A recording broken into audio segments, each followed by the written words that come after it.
ehhotela noKhumalo. uKhumalo lo ukhomanda Khumalo.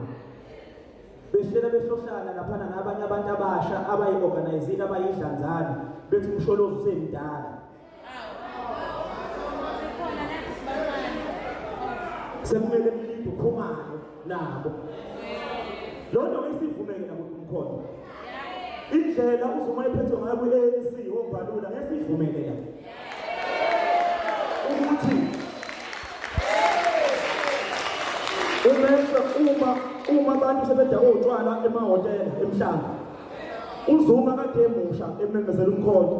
Sonke sagijima ngoba silangenxa kaZuma. ngoJanuwari usemdala. Kade emusha esawumemezela umkhonto. Mase uhlangana umkhonto usuzodla abantu. Sophathizwe usemdala. Esivumele lonto. Naye futhi uKhumalo njengolusha sikhiye angeke azayilide le organization kusakhona iUclick umsholozi futhi esakho.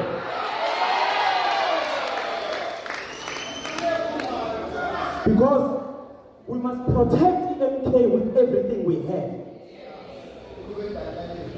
Don't join iMk, then you see yourself as a leader.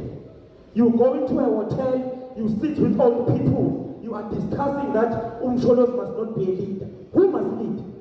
Who is Khumalo? Where does it come from? In this revolution, we don't know Khumalo. But in this revolution, we know Umsholozi. Umsholozi has been an NEC of the ANC for more than 60 years. He's the most senior comrade in South Africa, including Ramaphosa.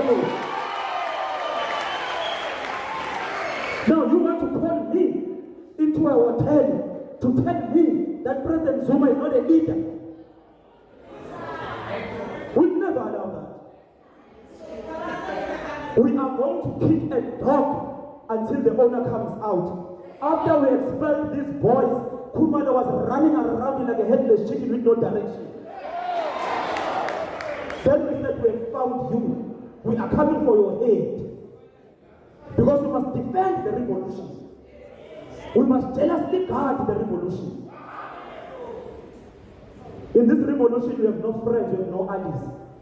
If you turn against the revolution, we are going to turn against you. And it's very fine because some of us, we don't care about being loved. You can all turn against me. But so long as you turn against me while I'm trying to do good for the revolution, I will never want to be your friend at the expense of the revolution. So ibanjwe kanjalo maqabane. Labafana bengaphinde ba-attend ama-meeting e-MK Uclick. Mani babona whether we are there or not, you must isolate the enemy. Because their funder is Didi Mabuza there. They get money from Didi Mabuza. These boys were poor just now, 3 weeks ago.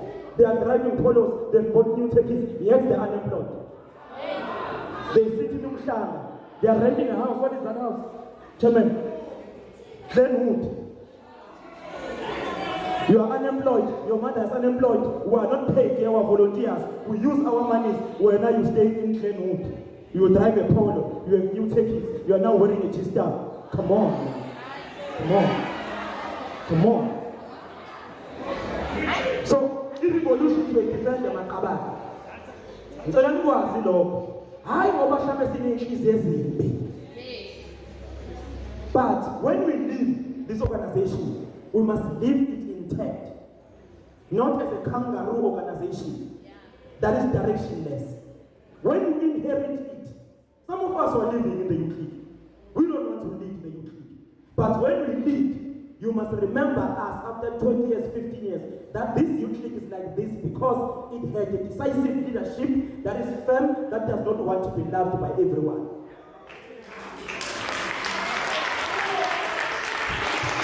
Hamba bethi nobhala bazosibamba enkomfeni uzobamba abanye enkomfeni. Bambe mina, iyohlaliswa yimina, ubambe mina wena. Thina siqala ngokuzabalaza last week. So bambe enkomfeni, sokwesibona yena ngithole. Yani ngithole enkomfeni, khohlwana. Mhlawumbe nje ngikhuluma njalo bona available, kodwa uzobamba enkomfeni. You are discussing about conferences azohlala after elections. Sibhizi sikhanda umbutho, sibuilda ama-task team, wena ubhizi, uhlale hotel, hayi uzoma kangaleti, akulethi ukhumani, uzoma kangaleti, akulethi ukhumani. So bona-ke ukhumani mase simthintile ukuthi ubukhale ngobani, uzwibani. Because nobody cannot be touched. In this organization, everyone will be touched. If you deviate from the command of Jacob Zuma, we owe you no respect, we owe you no submission, we are going to fight you till